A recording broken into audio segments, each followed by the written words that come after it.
Pwede ba tayo mag-cancel? Pwede. Okay. What number can we divide?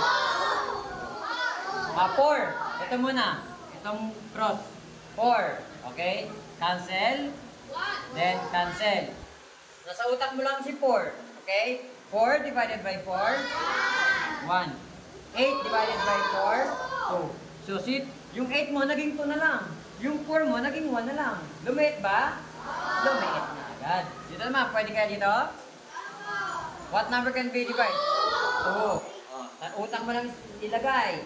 2 divided by 2. Yung 2 mo, naging 1 na lang. And then? 3. 3. Okay, lahat ng natirang number, ipag-multiply mo yung sa taas.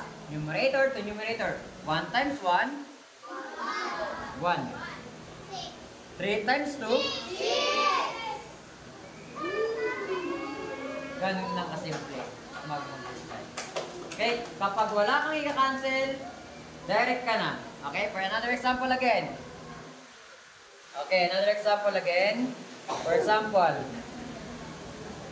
okay, 3/4 times 2/5. Ayan. Paano yung teacher? Wala tayong, balat natin, dapat yung walang makika-cancel. Okay. May maka-cancel ba tayo? Wala. Wala na silang pwedeng pan-divide dito. Wala rin silang pan-divide dito. Pag walang pwedeng pang-divide or cancel, direct ka na agad mag-multiply. Naintindihan po ba? Okay. Direct ka na agad mag-multiply.